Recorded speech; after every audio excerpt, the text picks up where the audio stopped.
अस्सलामुअलैकुम वरहमतुल्लाहि वबरकातुहू। रब्बि इश्रह ली सदरी वयस्सिर ली अमरी वहलुल उक़दतम मिन लिसानी यफ़क़हू क़ौली। रब्बि यस्सिर वला तुअस्सिर वतम्मिम बिल खैर। सूरह नाज़ियात शुरू करेंगे। औज़ु बिल्लाहि मिनश शैतानिर रजीम। बिस्मिल्लाहिर रहमानिर रहीम। वन्नाज़िआति ग़रक़ा वन्नाशिताति नश्ता वस्साबिहाति सबहा फस्साबिक़ाति सबक़ा फलमुदब्बिराति अमरा। वन्नाज़िआति ग़रक़ा, कसम है इन फरिश्तों की जो डूब कर निकालते हैं, जो खींच कर निकालते हैं। फरिश्तों की कसम खाई जा रही है। कौन से फरिश्तों की? जो रूह कब्ज़ करने के लिए आते हैं।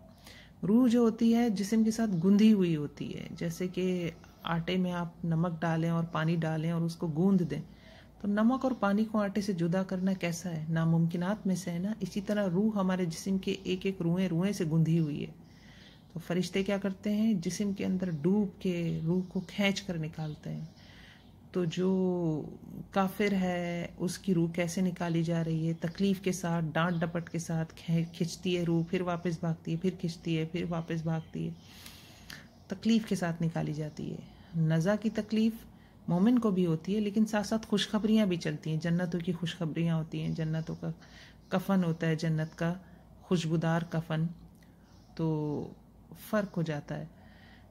अब एक और फ़र्क क्या होता है? किस हवाले से? इस हवाले से कि जो काफिर की रूह है वो कैसे खींची जा रही है। वो जैसे कि गर्म ऊन को एक सीख पे या सलाख पे जिसमें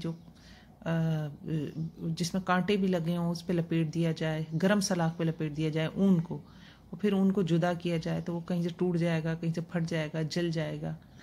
ये मामला होता है। या दूसरी मिसाल की क्या दी गई कि क्या एक कांटोदार झाड़ी पे मलमल का कपड़ा लपेट दिया जाए अच्छी तरह, फिर उसको खींचा जाए उसमें से, तो वो फट जाएगा जगह जगह से। तो ये मामला होता है। और जो नेक बंदा है उसे नज़ा की कैसी तकलीफ है? जैसे कि मशकीज़ा होता है ना, उसका मुंह एकदम से खोल दिया जाए तो एकदम से पानी बह पड़ता है, तो ऐसे एकदम से रूह निकल पड़ती है। तकलीफ होती है लेकिन निकल जाती है। बिल्कुल ऐसे ही जैसे आप किसी शॉपर में बहुत ज़्यादा पानी भर लें और उस पर एकदम छुरी से कट लगा दें, तो वो जो कट लगाने की तकलीफ है वो तो होगी अपनी जगह लेकिन वो पानी एकदम से बह पड़ेगा उसमें से, तो रूह एकदम से निकल जाती है। तो मुख्तलिफ रिवायात मौजूद हैं उन हवाले से, बहुत डिटेल भी है इसकी अहादीस में। वन नाशिताति नश्ता, और कसम खाई जा रही है इन फरिश्तों की जो आसानी से निकालने वाले हैं। दोनों यहाँ पे गरका और नश्ता दोनों की डिटेल बताई भी मैंने आपको। वस्साबिहाति सबहा, और कसम है इन फरिश्तों की जो तैरते हैं यानी बड़े तेजी के साथ काम करते हैं। फस्साबिकाति सबका, फिर सबकत करने वालों की जो वाकई सबकत करना, आगे बढ़ना, ये वही मुराद, यानी जो हुक्म मिलता है तो उसके लिए लपक पड़ते हैं, दौड़ पड़ते हैं, फौरन हुक्म की तकमील करते हैं। और जिस तरह इंसान तैरता है ना, ऐसी भाग दौड़ के अपने काम खत्म करते हैं। फल मुदब्बिराति अमरा, फिर तदबीर करने वालों की काम में, यानी हुक्म के मुताबिक कामों को अंजाम देने वाले। ये फरिश्तों के मुख्तलिफ अफ़आल हैं, उनके हवाले से उनकी कसम खाई जा रही है। और जवाब कसम क्या है? यौम तरजुफुर राजिफा, यौम जिस दिन, तरजुफुर राजिफा कांपेगी, कांपने वाली।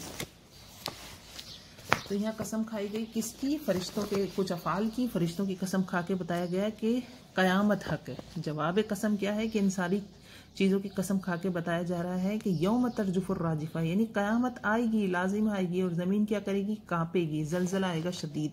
तत्बउहा रादिफा, और पीछे आएगी इसके पीछे आने वाली। तो राजिफा क्या है? नफ़ख़े ऊला है, जो पहला सूर फूंका जाएगा और सब कुछ ख़त्म हो जाएगा। फिर रादिफा क्या है? पीछे आने वाली सूर सानी है। ये भी रिवायत में मिलता है। वैसे ज़लज़ले के झटके भी हैं जो क़यामत में आएंगे, और नफ़ख़े अव्वल और नफ़ख़े सानी भी मुराद है यहाँ। क़ुलूबुन यौमइज़िन वाजिफ़ा, और उस दिन होगा क्या? दिल हो जाएंगे ऐसे जैसे धड़कने वाले। वाजिफ़ा यानी बहुत स्पीड में धड़केंगे, यानी वो कहते हैं ना कि दिल उछलकर हलक में आ गए, वो मामला हो जाएगा। क़यामत का ज़लज़ला इस कदर होश उड़ा देने वाला होगा, इस कदर परेशान कर देने वाला होगा। अबसारुहा ख़ाशिआ, निगाहें होंगी दबी हुई, सहमी हुई। तो निगाहें और दिल दोनों के हाल बुरे होंगे। अब जब मैदान हशर में जमा होंगे सारे, तब भी क्या होंगे? निगाहें झुक जाएंगी, किसी की निगाहें उठेंगी नहीं, और अमाल के मुताबिक लोगों के रिएक्शंस होंगे। यक़ूलूना अइन्ना लमरदूदूना फिल हाफिरा, यक़ूलूना वो कहते हैं, अइन्ना क्या हम अलबत्ता फेरे जाने वाले हैं, हाफिरा पहली हालत में, یعنی جس طرح ہم ابھی ہیں گوشت پوشت کے بالکل ہمارے جسم ہے، تو کیا ہم مرنے کے بعد قبروں میں جانے کے بعد اور بالکل وہ کہتے ہیں نا کہ وہ سیدھا ہڈیاں ہونے کے بعد کہ ہم دوبارہ اٹھا دیے جائیں گے، حافرہ ہو جائیں گے. اذا كنا عظاما نخرا، کہ جب ہم ہڈیاں ہو جائیں گے بالکل نخرا. خراٹے کا لفظ بھی اسی سے، خراٹے میں آواز نکلتی ہے نا، تو نخرا یعنی ایسی بھربری ہڈیاں ہم ہو جائیں گے جن میں سوراخ ہو جائیں تو ان سے آوازیں نکلیں. جب ہم اس حد تک گل سڑ جائیں گے تو کیا ہم دوبارہ اٹھائے جائیں گے؟ قالوا تلک اذا کرۃ خاسرہ، تو انہوں نے کہا کہ تب تو بڑی خسارے کی واپسی ہوگی، گھاٹے کی واپسی ہوگی. فإنما هي زجرۃ واحدہ، تو بے شک وہ ایک ڈانٹ ہے. یعنی سور ثانی کیا ہے؟ ڈانٹ ہے. کہ جب سور اول پھونکا جائے گا سب مر جائیں گے، جب دوسرا سور پھونکا جائے گا تو کیا ہوگا؟ سب قبروں سے نکلیں گے، قبریں پھٹیں گی، سب باہر آئیں گے، جو مردے ہیں وہ زندہ ہو جائیں گے، اور وہ سب کیا ہوں گے؟ فائزہ ہم بالساہرہ، تو پھر وہ ایک کھلے میدان میں جمع ہو جائیں گے. تو قیامت برحق ہے، قیامت کا منظر بیان کیا جا رہا ہے فرشتوں کی قسمیں کھا کر. قسم ہے، پھر جواب قسم ہے. اور آج تو وہ نہیں سنتے کیونکہ مکی سورہ ہے، اور مکے میں مشرکین تھے اور آخرت کے انکاری تھے. دو عقائد تھے نا جن کی ان کی اصلاح کی گئی بہت پرزور طریقے سے قرآن میں. تو آج اللہ رب العزت بتا رہے ہیں کہ آج تو بات نہیں سنتے، مگر انما ہی زجرۃ واحدہ. قیامت میں پھر ایک ہی سور پھونکا جائے گا، وہ ڈانٹ جو دی جائے گی ان کو، جو سورہ ثانی کی بات ہے، تو وہ سب سنیں گے. پھر مرے ہوئے بھی زندہ ہو کر آ کر بالساہرہ میدان میں جمع ہو جائیں گے. تو آج بات نہیں سن رہے ہیں، لیکن جب قیامت قائم ہوگی، اس کا زلزلہ ہوگا، اس کی ہولناکیاں ہوں گی، اس کو دیکھیں گے تو ان کے دلوں میں، ان کے دل اچھل کر ان کے حلق میں آ جائیں گے. اپنی شرمندگی کی وجہ سے نگاہیں ان کی زمین میں گڑ جائیں گی. آج یہ مذاق اڑاتے ہیں، ہڈیاں بجا بجا کر کہتے ہیں کہ ہم ایسے ہو جائیں گے تو کیا ہم پھر دوبارہ زندہ ہو جائیں گے؟ تو جب ان کو ایک ڈانٹ پڑے گی، جب سور پھونکا جائے گا، تو جیسے ایک جادو سا نہیں ہو جاتا ہے، انسان بے قابو ہو جاتا ہے، اور پھر وہ وہی کرتا ہے جو اس سور کی آواز میں ہے، وہ وہی کرے گا. تو جادو میں بھی انسان پھر وہی کرتا ہے جو جادوگر چاہتا ہے. تو وہی بات یہاں پہ بیان کی جا رہی ہے. تو یہ آخرت پہ جو ایمان کی کمی ہے وہ کچھ درجہ ہم سب میں بھی موجود ہے. ہم یقین تو رکھتے ہیں، بلا شبہ ہم بالکل یقین رکھتے ہیں کہ ایسا ہوگا، لیکن ہم عمل سے تصدیق نہیں کرتے.